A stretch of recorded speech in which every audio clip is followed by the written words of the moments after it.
बीच में आके सौभाग्य हमारा है कि आपने हमें एक अवसर दिया अपने इस कार्यक्रम में। किसी भी देश की अर्थव्यवस्था, किसी भी देश की सामाजिक व्यवस्था, किसी भी देश की विकास की नींव तभी मजबूत होगी जब उसके निचले पावदान पे खड़े श्रमिकों का संपूर्ण विकास होगा। और वो संपूर्ण विकास तब होगा जब उसका शैक्षिक दृष्टिकोण से, आर्थिक दृष्टिकोण से, सामाजिक दृष्टिकोण से और स्वास्थ्य की जो आधारभूत आवश्यकता है उनको पूर्ण किया जाए। देश में श्रमिकों की जो क्रांति आई, एक दुर्भाग्य रहा है। बड़े बड़े संगठन, ट्रेड यूनियन, बड़े बड़े कंपनियों के बड़े बड़े संगठन, तमाम नेता आए, स्वयं विधायक और एमपी, एमएलए और मिनिस्टर बने, लेकिन श्रमिकों की दशा जस की तेज रह गई। ये दुर्भाग्य की स्थिति हमारे भारतवर्ष में रही है। ईमानदारी से लोगों ने श्रमिकों के लिए काम नहीं किया, सिर्फ इनका वोट लेके, इनके संगठन का फायदा लेके उन्होंने अपना विकास किया।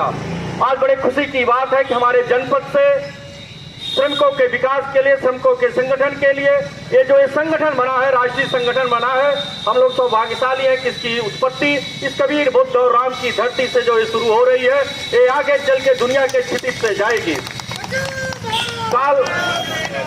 कार्ल मार्क्स ने 1 मार्च को मजदूर दिवस के लिए उन्होंने एक नारा दिया था, दुनिया के मजदूरों एक हो जाओ। इसलिए 1 मार्च को मजदूर दिवस मनाया जाता है।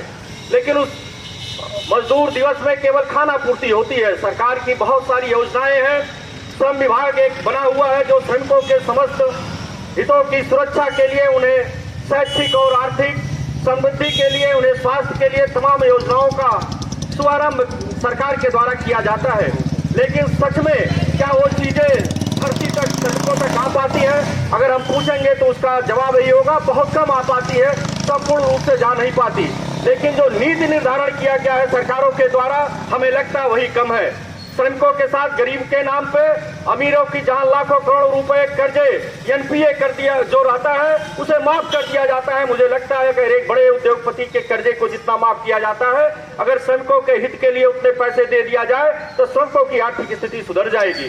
देश की स्थिति जो है बद से बदतर इसलिए भी बनी हुई है कि जो हमारे मजदूर तबके के लोग हैं, जिनके हाथों पे, जिनके कंधों पे, जिनके सर पे इस देश की नींव है, मजबूती जिसके कंधों पे है, जो आज दुनिया का सबसे ज्यादा टैक्स देता है इस सरकार को, भारतवर्ष का, ये हमारा मध्यम वर्गीय और निचले तबके के लोग जो टैक्स देते हैं, इनके पैसों को इकट्ठा करके जो सरकारें रहती हैं, उनका अमीरों के लिए जो योजनाएं लाती हैं, ये भी हमारे साथ एक छलावा है। अगर हम एकत्रित हो जाए, संगठित हो जाए, तो आपके द्वारा दिए गए पैसे को आपके बच्चों के लिए, आपके भविष्य के लिए और आपके विकास के लिए उन चीजों को सरकार खर्च करने के लिए मजबूर होगी।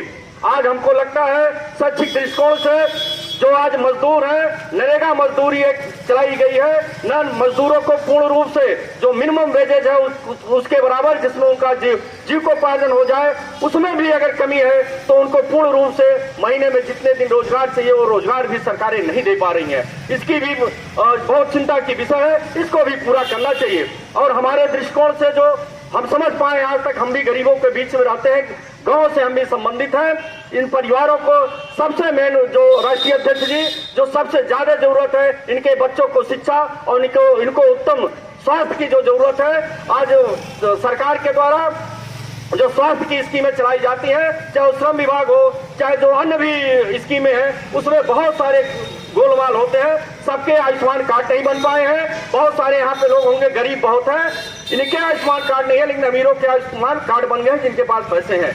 इसको भी दृष्टिगत रखते हुए सरकार को एक योजना चलानी चाहिए कि जो मजदूर संघ है, जो मनरेगा संघ है, ये रजिस्टर्ड है कि मजदूर ही है, इनकी आर्थिक स्थिति अच्छी नहीं है, इनको बिना किसी भेदभाव के इनके उसी कार्ड पे संपूर्ण इलाज, जितना इनको इलाज में पैसे खर्च होते हैं, बिना किसी जांच के, क्योंकि जांच में समय ज्यादा लगता है और बहुत सारी दुर्घटनाएं होती है, जाने चली जाती है, आदमी अपना इलाज नहीं करा पाता है।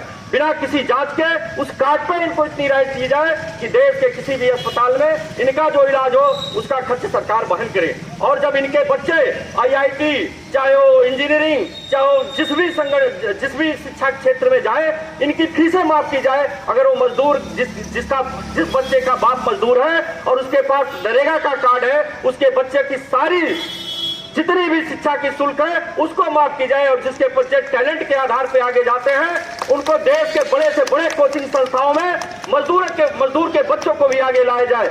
जब तक मजदूर के बच्चे आगे नहीं जाएंगे, मजदूर स्वस्थ और समृद्ध नहीं होगा, देश का संपूर्ण विकास नहीं हो सकता। राम राज्य की बात आज होती है। राम राज्य एक ऐसा कल्पना था जिसमें निचले तबके से लेके ऊपर तक सबके साथ एक बराबर न्याय और अधिकार की बात होती है। तो मैं सरकार से भी ये मांग करता हूं, राम राज्य तभी आ पाएगा जब निचले तबके पे खड़े राम के दोस्त जो है पिछड़े, वंचित और अनुसूचित समाज के लोग, जब तक राम के गण आगे नहीं जाएंगे इनका संपूर्ण विकास नहीं होगा। राम राज्य एक छलावा मात्र रह जाएगा। सही दिशा में राम राज्य की कल्पना कर पाना बहुत आसान नहीं होगा।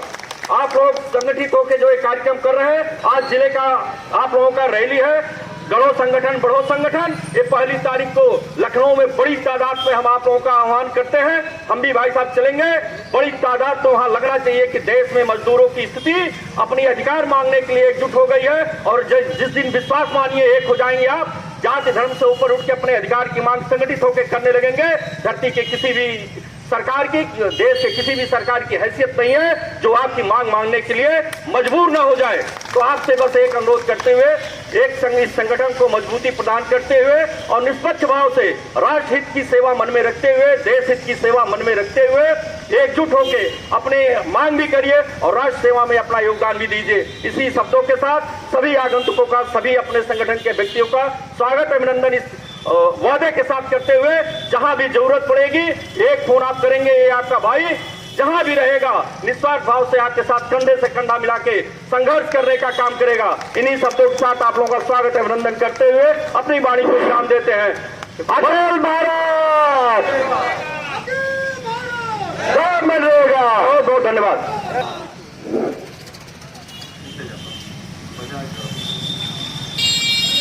अखिल भारत